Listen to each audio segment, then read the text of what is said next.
On Thursday, Mayor Eric Adams held a news conference about Hurricane Ida, which brought historic torrential rain and flooding to the New York area 1 year ago.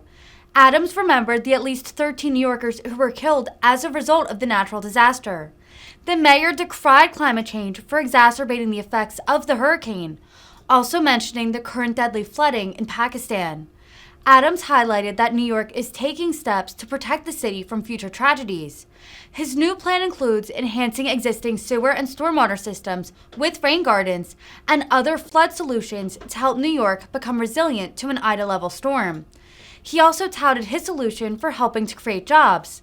The mayor said, quote, "We're adapting in real time to the realities of climate change and doing everything we can to keep New Yorkers safe." Everyone again for joining us, and a special thank you to our elected officials, our commissioners, and our team across so many agency partners who work tirelessly and care deeply as New Yorkers experience more frequent and disruptive climate events of all types. 1 year ago today, Hurricane Ida brought record-breaking torrential rain to our city. Thousands of New Yorkers suffered flood damage in their homes and businesses, and the most devastating impact was the tragic loss of 13 of our neighbors. Please join me in a moment of silence to remember those New Yorkers and express our deepest sympathies to their family members and friends.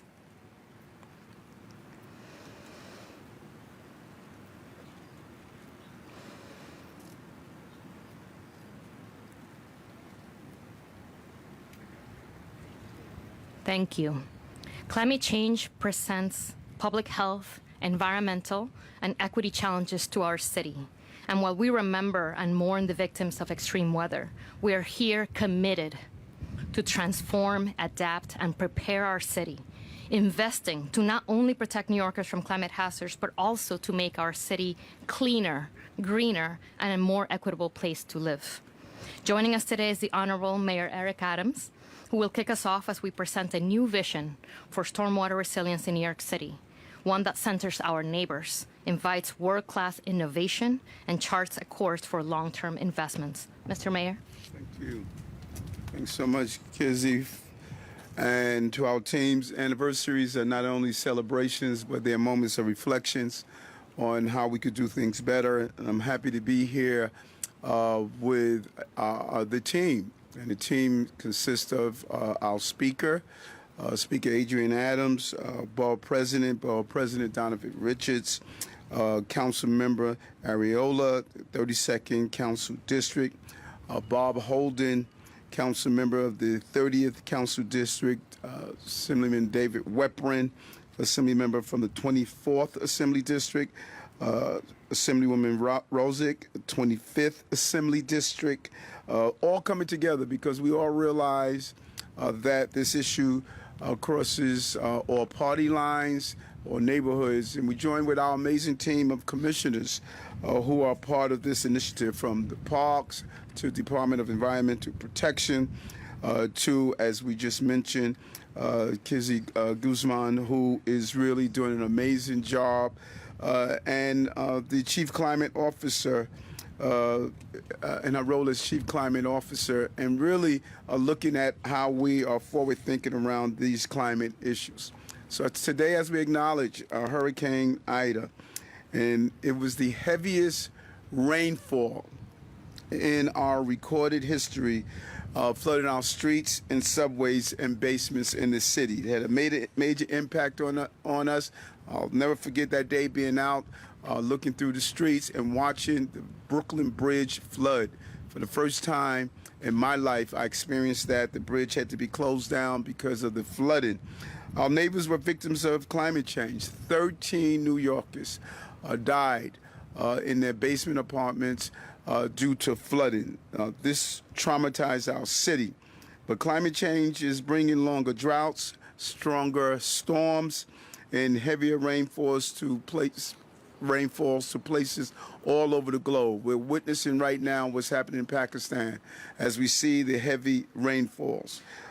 To what is happening in Europe with the dry roadbeds. This is real, and it's no place of denial. And what is happening right here in our city, particularly in the borough of Queens, and how it has impacted many of our coastal cities.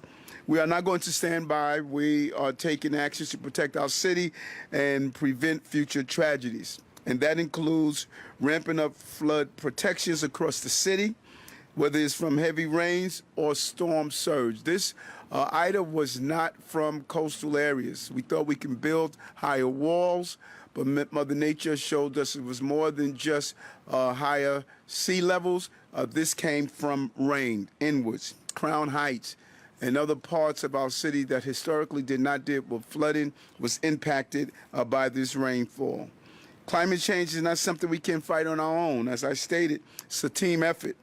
And this team working across every city agency, every level of government, we're focused on one thing, and that's GSD, get stuff done. And we have to get it done in an expeditious but thorough manner. Over the past 9 months of this administration, we have prioritized climate action at every level of government. Some of these solutions are massive infrastructure elements like the floodgates of the East Side Coastal Resiliency Project, and others will use green infrastructure and technology to help New York City become resilient to an Ida-level storm. That is what today's announcement is about. This plan would augment our existing sewer and stormwater system with rain gardens and other flood managerial solutions and help prepare our city for the next big storm. New York City has thousands of rain gardens like this one here. People think that we were just creating another space for a tree. No, it had a significant point. These rain gardens are more than just plantings. They are a strong defense against flash flooding. Each rain garden has a capacity of holding upward to 2,500 gallons of water during a storm. And right over here, you can see how they work. Today, we're announcing the addition of 2,300 new curbside rain gardens, bringing us up to a total of 11,000 citywide. These are strategically located in areas where we know historically we've had flooding, and is an attempt to mitigate the overburden of our sewer systems. And we're beginning construction of 1,000 more rain gardens by the end of this year. Rain gardens are just part of the plan we are releasing today. We're also building out our own cloud-burst infrastructure and expanding other flood mitigation options, including blue belt drainage system that naturally handle runoff. In addition to managing storms, we are using technology, which is crucial to anticipate monitoring the impacts. I'm a big believer in technology to run our cities smarter. We've installed flood sensors like this one in key areas across the city. These sensors are early detecting, using technology not only to identify areas of flooding, but to use the data for future information and flow. That provides our cities with critical infrastructure in order to advise evacuations, travel bans, or road closures. It is so important to have this full frontal effect of prevention and intervention, and this sensor is a tool that we can use. On this chart, you can see the flood data recorded at this location a year ago. The storm dumped rainfalls on our city at a record-breaking 3.75 inches an hour, nearly doubling the city previous records. These sensors recorded it all for future storm management. Now we have this data. We're able to understand when we partner with the Office of Emergency Management and our other operations at DEP, we can use this data to predict the behavior of the storms. The city has already installed 29 sensors and will install up to 50 more this year, with a total of 500 more planned for the next 5 years. Again, strategically located to gather that information using historical data compared with how we will respond to upcoming storms. This is more than just infrastructure. This is how we're going to protect our city and our people from rising sea levels and stronger storms. This is how we can create good jobs, because it's about also using one solution to address a multitude of problems. These are good paying jobs right here, investing billions that would have a direct impact and benefit for our communities. It is how we're going to lead.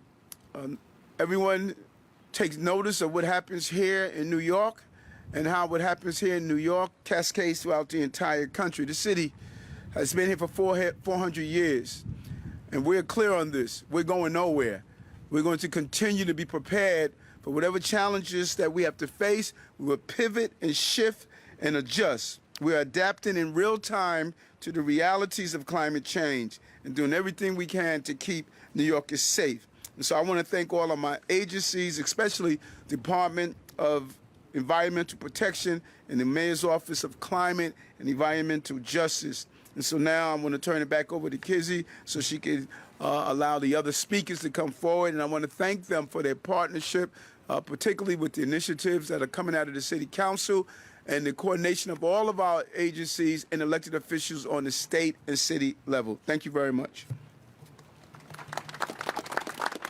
Thank you, Mayor Adams. You are so right. Fighting climate change is a citywide effort requiring all hands on deck, including every New Yorker. To share more of our plan, I would like to welcome another member of our climate team to the podium, Commissioner of the Department of Environmental Protection and our Chief Climate Officer for the city, Rid Agrawal. Thank you, Kizzy. Thank you, Mr. Mayor. Good morning, everybody, Madam Speaker. And thank you for joining us here in South Ozone Park. My name is Rid Agrawal, and I am the Chief Climate Officer and the Commissioner of the Department of Environmental Protection. As Kizzy and the Mayor mentioned, we stand here mindful of the fact that 13 New Yorkers lost their lives to climate change a year ago today. And we are here to commit ourselves to making New York City resilient to handle the storms like Ida that we know climate change is bringing. For more than a century, our sewer system handled most every storm pretty well. It's a massive system with 150,000 catch basins and 7,500 miles of sewers. They aren't perfect. They require ongoing maintenance. Some of our sewers, due to the decisions of borough presidents long ago, are substandard. In some parts of the city, like parts of southeast Queens nearby, there are no storm sewers. But in general, our storm sewers are designed to handle rain that falls at a rate of 1.75 inches per hour. Until last summer, that was the most intense rain that New York had ever seen. Then Hurricane Henri gave us 1.94 inches, and then a year ago today, Hurricane Ida gave us the 3.75 the mayor mentioned. Even though DEP crews had done their job, especially through cleaning catch basins before the storm, that level of unprecedented rain overwhelmed our system.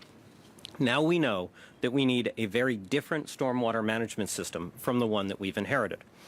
We have work to do on our sewers, and we are doing it. This summer, we've implemented a new schedule for routine catch basin cleaning.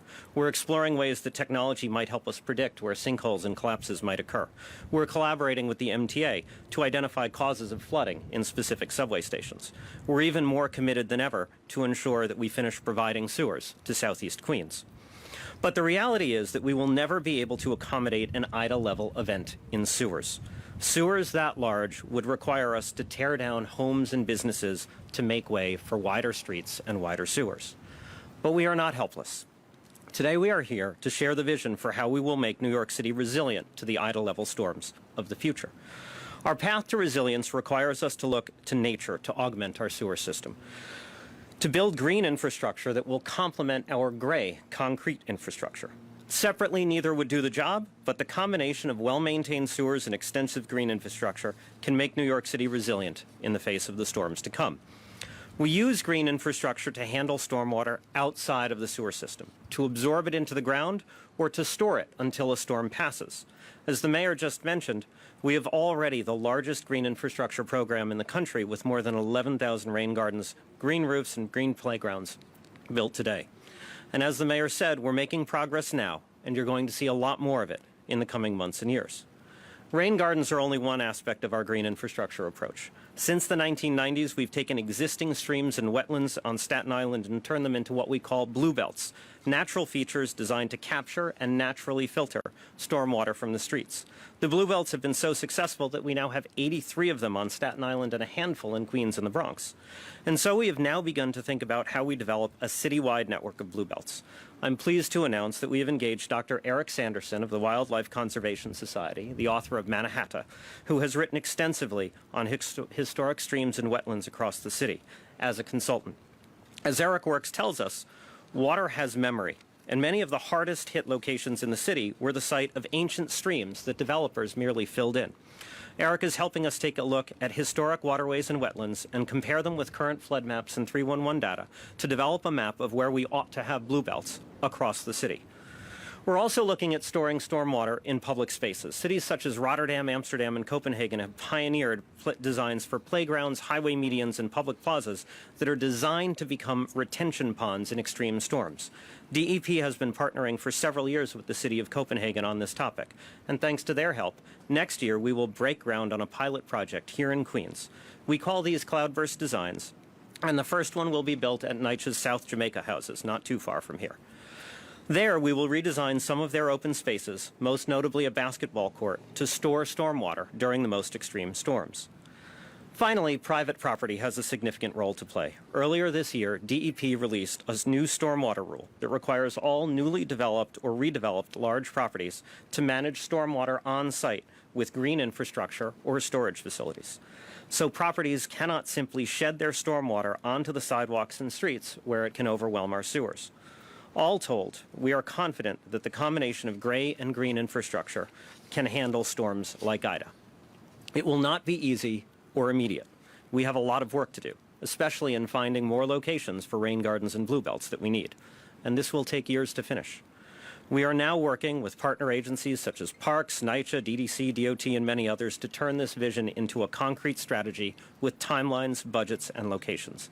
I'd like to recognize my colleagues here today, Chief Housing Officer Katz, Parks Commissioner Donahue, DDC Commissioner Foley, NYSEM Commissioner Iskell, NYCHA Chief Sustainability Officer Kenneth, and of course Executive Director Charles Guzman for all of their good work, as well as HRO Director Giuliani, who's here somewhere. And of course, as the mayor said, our elected officials who are such great colleagues. Together, we intend to release a detailed plan in April as part of Mayor Adams' comprehensive sustainability plan that is due then. But our planning work does not mean we are not doing real work right now. As the mayor said, we'll continue making investments in our sewers and rain gardens and ongoing Blue Belt projects this year. And just as we will make progress also on our other climate priorities, addressing extreme heat, coastal inundation and drought, and reducing our carbon emissions so we stop this terrible scourge of climate change that costs 13 New Yorkers their lives. Before I close, I'd like to take just a moment to recognize a few folks on the DEP team who have been instrumental as we build out this vision. Deputy Commissioners Angela Licata and Tassos Georgelis, Assistant Commissioner Pinar Balci, Melissa Enoch, Adriana Kocevic on our green infrastructure team, and especially our Chief of Staff, Kim Cipriano. Thank you all for the work you are doing to make New York resilient. And thank you all once again for joining us here today. Back to you, Kizzy. Thank you, Rich. You know, this vision gives us all the charge that we need, and your leadership gives us the charge and energy that we need as we develop our climate goals for Plan YC. So next, please join me in welcoming Speaker Adrian Adams to the podium. Thank you so much, Kizzy, and for all the work that you do. I'd like to acknowledge all of the workers who have brought us this far this morning. I'd also like to first welcome you all to District 28, which I fondly call the Great 28. Thank you, Mayor Eric Adams. Thank you, DEP Commissioner and Chief Climate Officer Agrawala and your team for announcing this slate of resiliency projects and investments that are necessary to combat climate change. Before I begin, I would like to acknowledge all of my colleagues in government who have joined us today: Queensborough President Donovan Richards, Assemblymember David Weprin, Assemblymember Nili Rosick, and my colleagues from the City Council's Queens delegation, council members Bob Holden and Joanne Ariola. Thank you so much for being here this morning. It is so important that we acknowledge the devastation that Ida brought to our city and to our borough in particular last year. I want to recognize the tragic loss of life as a result of Hurricane Ida. 1 full year has passed since that hurricane took the lives of 13 of our neighbors and upended the lives of thousands more.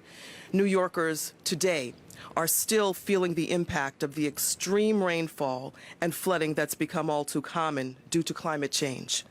Queens was very, very badly damaged. In Hollis, Elmhurst, and so many other neighborhoods, families lost loved ones and saw their homes ruined. They experienced unthinkable tragedy and grief. We cannot forget the human cost of climate emergencies like Ida that are happening more frequently than ever before. They're disproportionately impacting communities of color, low-income communities, and others who have lacked the investments that we all know are vital. We must confront climate crisis head-on, and we also have to prioritize investments in green infrastructure throughout our city, but especially in historically underserved neighborhoods. Here in South Ozone Park and other parts of Southeast Queens, flooding has been an issue for decades. This is nothing strange to us. And as a result of environmental neglect, we have continued to witness tragedy after tragedy. As a 3-term former chairperson of the second largest community board in this borough, I know firsthand that our residents and neighbors have dealt with it for a very long time, and it's about time that we right these historic wrongs. The previous administration's $2.5 billion overhaul of the sewer systems in Southeast Queens, largely championed by our very own borough president, Donovan Richards, was a monumental investment. As the projects in the pipeline continue to be built and completed, we are so hopeful that they will finally deliver the change our people deserve. But even more needs to be done, not just in Southeast Queens, but across the city, in areas most vulnerable to chronic flooding and storms. Today's announcement by our mayor of citywide stormwater infrastructure initiatives like curbside rain gardens and cloudburst management, which I'm very proud to bring to South Jamaica houses, which we've been discussing for about 3 years now. The residents are excited about this. We need to make our neighborhoods more resilient. The level of innovation and strategic action must match the urgency of the moment because the climate crisis is already here and has dire impacts. These projects will help our communities mitigate flooding and stormwater so that when the next Ida strikes, because it will strike, we will be ready. This must be a top priority for all of us. Our residents and families can't afford another tragedy like this. As we reflect today on 1 year since Ida, it's critical that we continue to work together. We must make communities whole and prepare ourselves for the storms that are coming ahead. So once again, I'd like to thank our mayor, our borough president, all of our teams that impact our climate, our resiliency as a city. Words cannot express the work that you've already put into it and the work that is going forward for the people of the city of New York. We are grateful and we look forward to pushing ahead in partnership to help keep New York a great city on top of the world for the best people in the world. Thank you very much. Yes, thank you, Speaker Adams, and I look forward to your partnership in City Council as we continue to address the climate resiliency needs of New Yorkers. And so finally, the man who needs no introduction, please join me in welcoming Borough President Richards to the podium.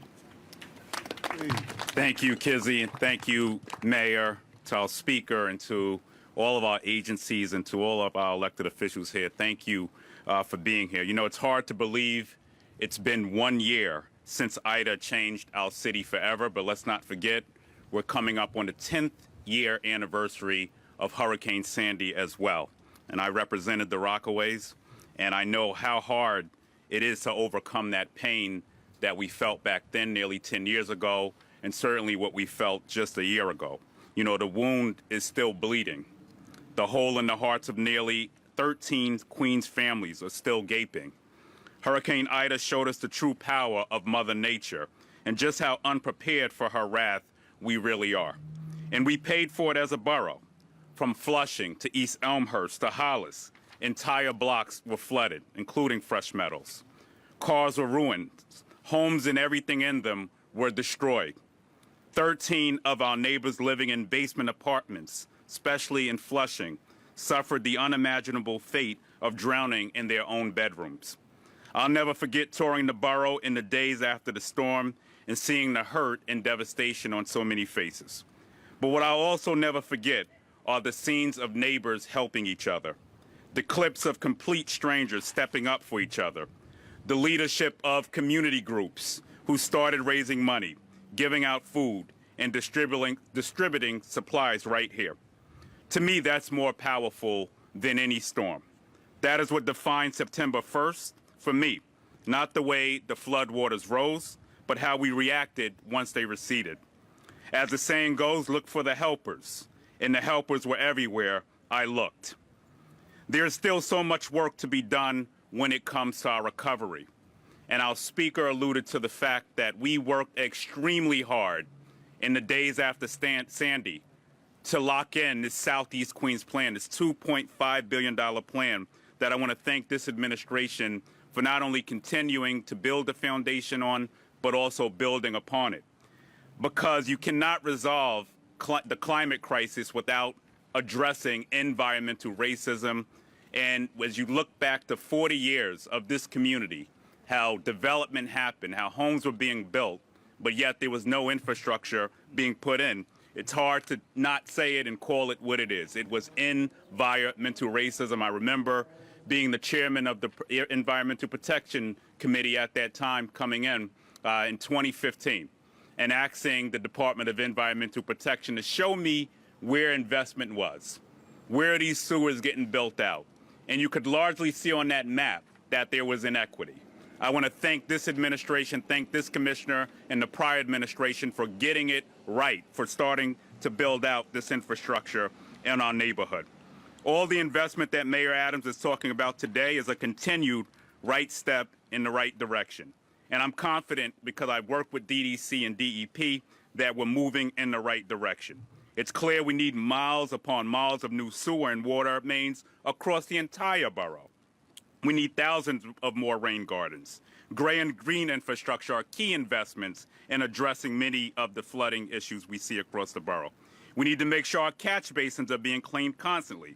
It's a bill Jamani Williams and I sponsored in the city council. Because if a storm like Ida struck tomorrow, I'd fear we'll be right back here today in the same situation. So I'm going to keep pushing resiliency and sustainability for our borough. I know our mayor will, and I know our speaker is as well. But today we remember the lives we lost, we remember that trauma, and we remember all of those who stepped up in our time of need and lent a helping hand. Thank you. Let's continue to get stuff done. There's a lot of work ahead of us to make sure we make these families' lives whole and that we invest in the critical infrastructure we need to ensure that we're never back here again. Thank you. Thank you. Mayor Adams for the last words. We'll take a few on topics if you have for me. I would like to. Did we want to do the rain gardens first, or we want to do the... You tell me. We're going to follow your lead. You guys start. I'll start it up again. Okay, cool. Let's do a few on-topic questions first. And I think we're going to show how the rain gardens operate, right? Yes. Okay. Yeah. It takes a little while to get the water. Okay. Okay. So I'll take a couple questions first, and then we'll do the show and tell afterwards. Go ahead. Mr. Mayor, good morning. Morning. Wanted to ask a fairly straightforward question here. What has changed in the last year to see that this does not happen again? Well, first, I think as Queensborough President stated, and we're all stating that we're not. This is not a one-year change. This is a sustain a change that we have to do. What has changed last year to this year is building out more sensors, is building out more of these gardens. It is putting in systems with better communication to zero in on those who live in basement apartments. It is our continued advocacy that we do need Albany's help to legalize these apartments so that we can do our role. And so this is a continuation. We did not get here 1 year. The constant abuse of our environment created this problem, and now the constant nurturing of our infrastructure is going to ensure that we correct this problem. And when you look at the contributions, and we're going to do a complete list. I like your question. I'm going to make sure DEP give a complete list of all the things we have done and what we're going to do, so all New Yorkers can see the progress we're making. And just to follow up real quick, what's the status of the census of basement apartments that your predecessor announced? The census. Basement apartments, looking at all the basement apartments across the city. Yeah, no, our goal is to do one, communication, to do information, to make sure that we can look at those flooded areas and have the public become aware of what those areas are, and to continue to evolve on how do we legalize those basement apartments. That's the number one thing we can do, legalization of basement apartments. That is what our focus is on right now. And we got the water flowing, so we'll go to questions in a second, but just a question.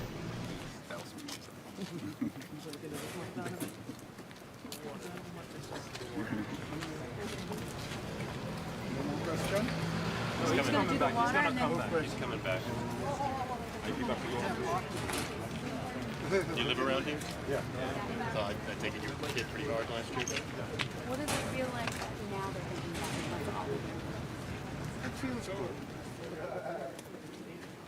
People taking pictures on this side, you can move back.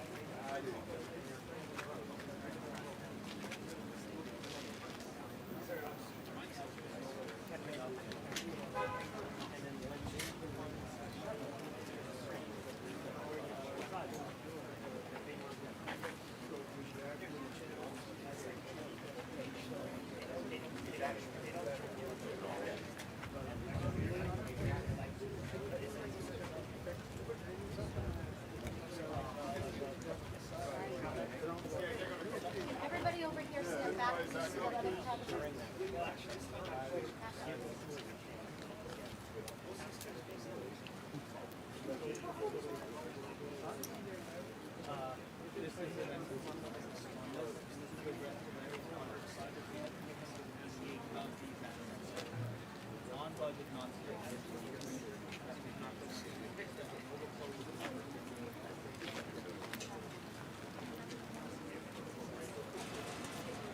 Mayor Adams, I grew up in this neighborhood. I'm a New York City school teacher. And defunding our schools is just as impactful as climate change. Thank you. You need to refund our schools, restore the $469 million. I'm gonna bring back some questions over that were here. taken from us. Kelly, did you have a question? Faith leaders have prayed. Follow-up question for the basement apartment. Continue to pray. Pray with us all. We all need prayer. Okay, I had a follow-up to the basement Yes. apartment questions. Brad Lander, the comptroller, mentioned that it's a state-level bill that has to get passed. Are you personally talking to state lawmakers about this and how it's important to get this law passed going forward? How we get to say it again one more time? Comptroller Brad Lander mentioned that it's a state bill that has to pass in order for basement apartments to be legalized. Are you personally talking to state lawmakers about getting this bill through and making sure that these basement apartments get regulated?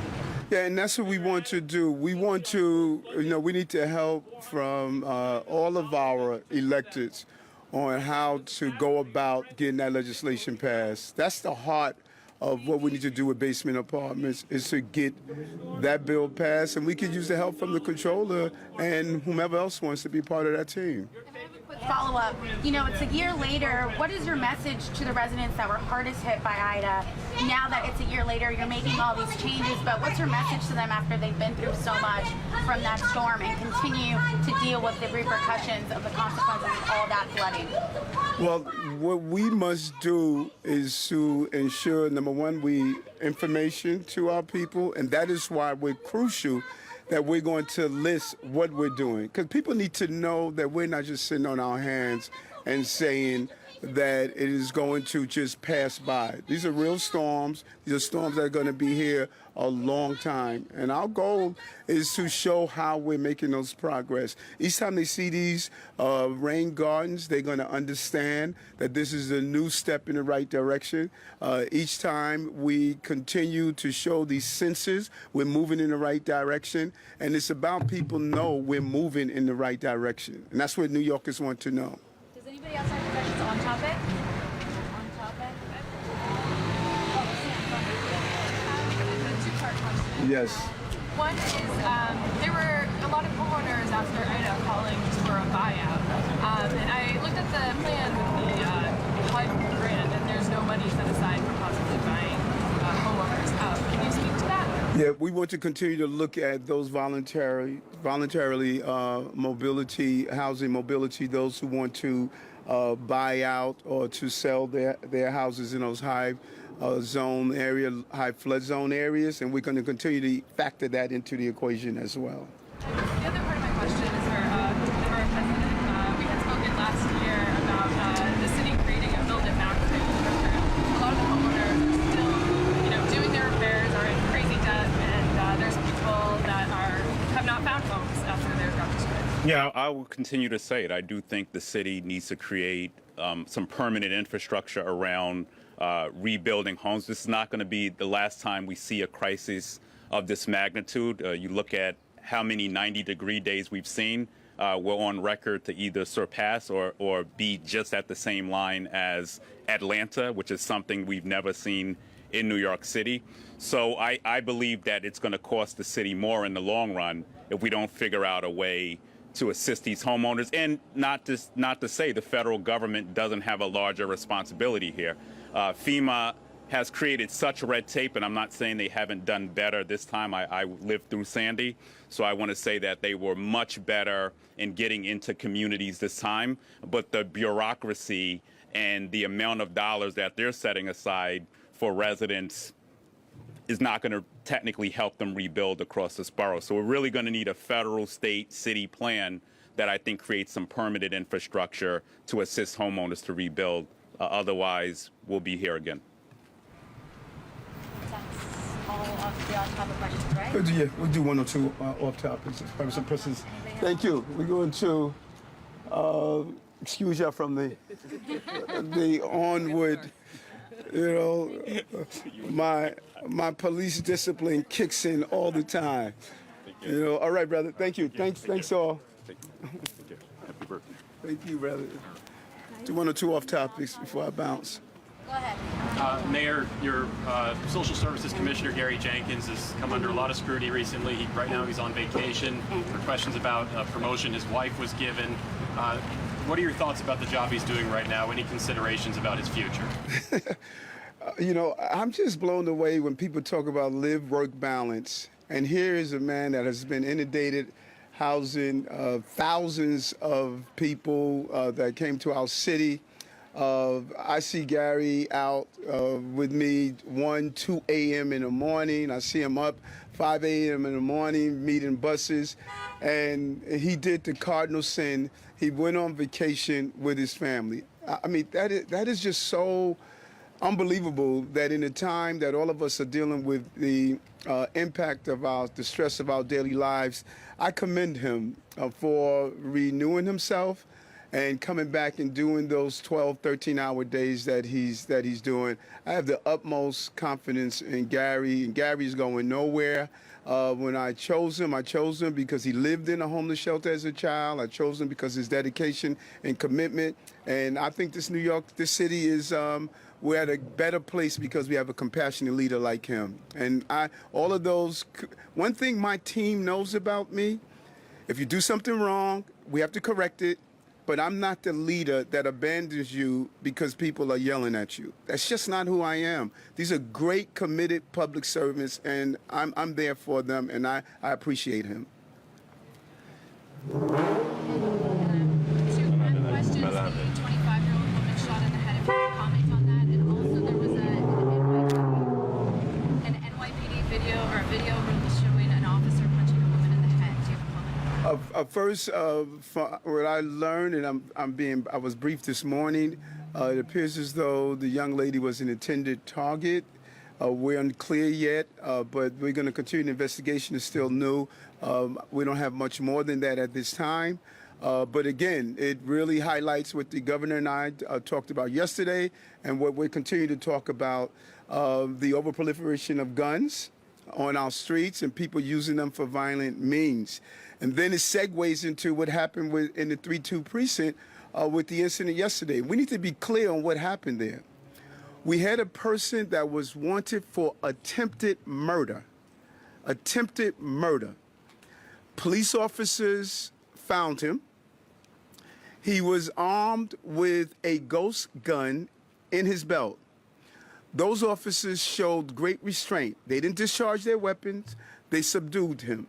While they were subduing him, a crowd came and attempted to disrupt the arrest. The young lady came, smacked the police officer. The police officer responded. I think those officers on the scene showed great restraint. They did what the system called for. They didn't turn off their body cameras. That's why we have footage of what happened. I am not going to tell police officers to go out, apprehend dangerous people, and then come later when they did what they were supposed to do and not say, you protected the people of this city. Now, we're going to do an investigation. We're going to look at the video. If there's needs to retrain, if there's need to do other things, we're going to do that. But let's be clear.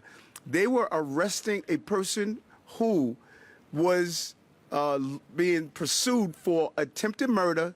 He was armed with a ghost gun in his belt, and people got in and interrupted while police were taking action. That just can't happen. I tell New Yorkers all the time, don't endanger yourself, and don't endanger other officers, and don't endanger the public. At a safe distance, you can video what the officers are doing, but you should never go inside a scene of apprehension. And if you look at the video, the young lady was inches away from the person who was armed with that gun. That action endangered those police officers. And you can't do that as a civilian. And I take my hat off to those who apprehended the suspect, who showed great restraint to do so without discharging their weapons, who followed the rules and kept their video cameras on. That's why we know what happened there. We have time for one more. Mr. Mayor, there's a number of teachers that have been accessed over the public school system. Because of the access, we have now created where teachers are complaining about larger class sizes. How do we deal with the issue of larger class sizes, even though we're accessing teachers who are losing their jobs and not being able to handle those extra classrooms and the kids? Our class sizes are down to 21 or 22.5. That's lower than the UFT contract negotiation. We're going to open our school system. Our children are going to receive a quality education. We're going to shift the resources where they're needed. I'm a child of public school. I'm a child of public school. I'm a child that received, a quality education, and because of that, I'm the mayor. And so, one thing you know about me is that I'm focused, I'm disciplined, and I'm committed to our children. And we're going to do a good job. I'm excited about the upcoming school year with our chancellor. Thank you. So much,